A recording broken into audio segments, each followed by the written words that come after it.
ሰላም አሌይኩም ወራህመቱላሂ ወበረካቱ። ቤተሰብ እንዴት ናችሁ? ደህና ናችሁ? እኔ አልሐምዱሊላህ ደህና ነኝ። እንግዲህ እንዴት ነው አዲሱ አመት እንዴት አድርጎ ይዟችኋል? ይኸው እንግዲህ እኛ አዲሱን አመት የተቀበልነው በሚገርም ሁኔታ ነው።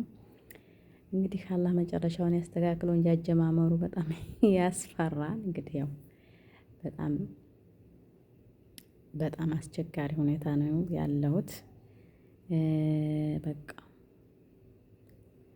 እኔ ብቻ ነኝ እስቲ እንደኔ የሚሆናችሁ ሰዎች አላችሁ። በቃ ያኔ ለምን እንደሆነ አላውቅም። ያኔ በቃ ከአመቱ አመት ካቻምነው ከዘንድሮ ከአመቱ አመት በሚቀጥለው አመት ዘንድሮ በቃ እንዲሁ ህይወት እያስጠላኝ በቃ ችክ ታውቃለሽ፣ ድክም ስልችት በቃ ምን እንዲሆነ በቃ ያለ አላማ መኖር፣ ፍላጎቴን አለማወቅ፣ አላማን መርሳት።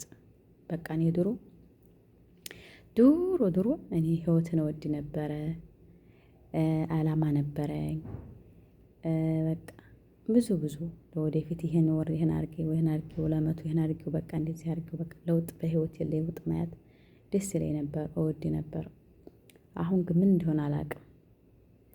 ሁሉ ነገር በቃ እስጥልት ድክም ስልችት ነው ያለኝ ማለት ነው። እና እስቲ ይሄን አጋጣሚ ምን ይመስላችኋል?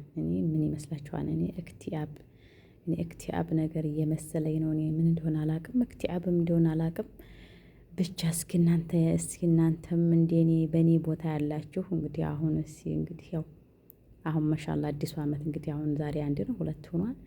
እንግዲህ አሁን ሰዎቹ እንግዲህ አላማቸውን እያስተካከሉ ነው። የዛሬ አመት ይሄን አድርጌው ኢንሻአላህ በፈጣሪ ፍቃድ ባላ ፍቃድ እያሉ ሁሉም አላማውን እያስተካከለ ነው ማለት ነው። እኔ እህታችሁ ማለት ነው በቃ ያለ አላማ ዝም ብዬ መኖር ታውቂያለሽ? ዝም ብለሽ በቃ መኖር እንግዲህ ዝም ብሎ ያለ አላማ የሚኖረው እንግዲህ ያው ዝም ብሎ አስተግፈሩላህ አላህ ይቅር ይበላል። ያው ከብት በይው ዝም ብሎ ከብት ይበላል፣ ይጠጣል፣ ይተኛል፣ ይነሳል፣ ደግሞ መልሶ ይበላል፣ ይጠጣል። በቃ እንደዛ ማለት ነው። ሌላ ምንም ነገር የለም። እና የኔም እንደዛ ሆኖብኛል ማለት ነው። እና እስኪ ሀሳብ ካላችሁ ሀሳባችሁን አስቀምጡልኝ።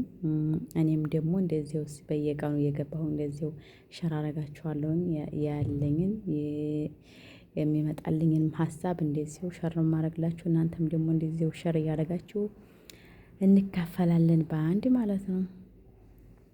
እና እስኪ ሁላችሁም አስተያየታችሁን ብቅ እያላችሁ አላማም ያላችሁ እንግዲህ አላማችሁ ይሳካላችሁ፣ የምታስተካክሉትም ነገር ይሳካላችሁ። እኔ እንግዲህ ለምን እንደሆነ አላውቅም። ያው እንግዲህ ዝም ብዬ በቃ እንደዚህ ቁጭ ነው በቃ ተነስቼ ሻይ እጠጣለሁ፣ መልሼ እተኛለሁ፣ ደግሞ መልሼ እንደዛው እና ያው እንደዛው ነው። አሁንም ያው ይኸው በቃ እንደዚህ ሆኗል ማለት ነው። እና እስኪ ምን ይመስላችኋል ይሄ ነገር? ያኔ በእርግጥ ብዙ ነገር ልናሳልፍ እንችላለን፣ ብዙ ነገር ሊያጋጥመን ይችላል። ግን ደግሞ እንደዚህ ያለ አላማ የሚያስኖር ነገር ያጋጥማን ብዬ አላስብም ነበር። እኔን ግን እንደዚህ እስር አድርጎ ቁጭ አድርጎኛል ማለት ነው። ዝም ብዬ በቃ ታውቂያለሽ፣ ዝም ብሎ መኖር እኖራለሁ ለምትዩ ሰው የለ አላማ የለ ምን የለ በቃ ዝም ብለሽ የምትኖሪበት ማለት ነው። እና እንደዛ ነው እንግዲህ። እስኪ እናንተንም ደግሞ አስተያየት ጠብቃለሁኝ። አስተያየታችሁን የነገራችሁኝ ምክርም ካላችሁ ምክራችሁን እቀበላለሁ። እንግዲህ አስተያየትም ካላችሁ እንደዚህ ሁሉም ነገር ንገሩኝ ማለት ነው። በእኔም ቦታ ያለፋችሁ ካላችሁ እንደዚሁ እና አብሽሩ።